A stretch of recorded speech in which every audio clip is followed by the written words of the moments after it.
Hello again, it's your friendly neighborhood host, JT Wheatley, back for another episode of the History of Comics podcast.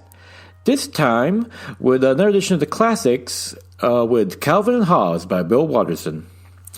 Now, I know this is actually a comic strip and not an actual comic book, but considering the strip has ended since 1995, having begun back in 1985, the best way to read it nowadays is in those mini collected book formats.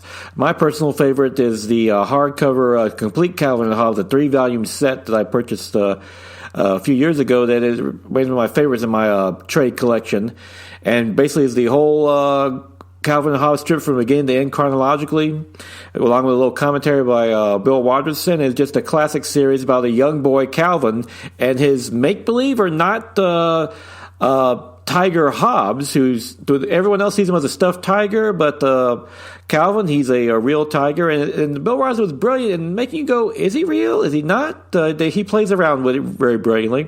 But it's basically about the hijinks Calvin ensues, how he drives his parents mad, tries to get away at school, trying to avoid eating food he doesn't like, and so forth. And while when I was younger reading this strip, I got, this is more make-believe. But as I got older and started to see how little boys are around this age with my nephews and so forth, I go, no, Calvin's actually more realistic depiction of a kid than many fail to admit to. He's actually very realistic for a little boy.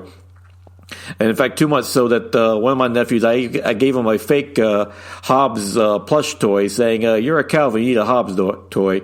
And of course, it's a fake one, technically, even though it looks just like him, because Bill Waterson famously would not let Calvin Hobbes be merchandise, which is a pity, because I think that'd be awesome to have that merchandise in somewhat just a plush toy alone. But you can get a fairly fake one that can't be called Hobbes because he doesn't allow it.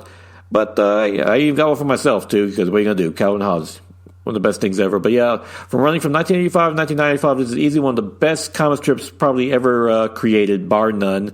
It was winner of Reuben Awards and so forth, and Bill Waterson is a legend in the field just off this one strip. And this for just a 10-year run, it's amazing, 10 years, but he left a lot of great strips to read. So I would recommend any Calvin and Hobbes books you can find is worth reading, because I doubt that strip had any low points.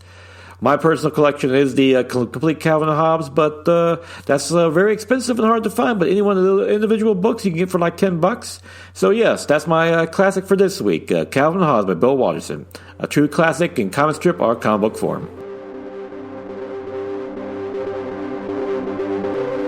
And now is January 21st, 2021. Time for the favorite comic of the week.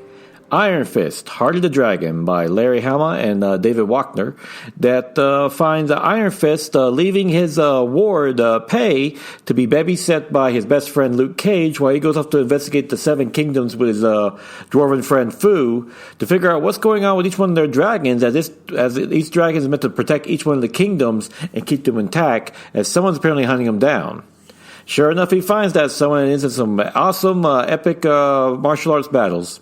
Larry Hama makes a great story. He jumps you straight into the characters, doesn't leave you really much time to know exactly, really get introduced to every one of them, but he does just enough where you know who they are and so forth. But with Pei being a fun little ward who apparently has a few martial arts skills of her own, and of course she has a pet dragon, which is equally fun and cool. And the surprise villain who's actually taking out these dragons is very fun, really fun as well. It makes for a great fight between Iron Fist and that villain.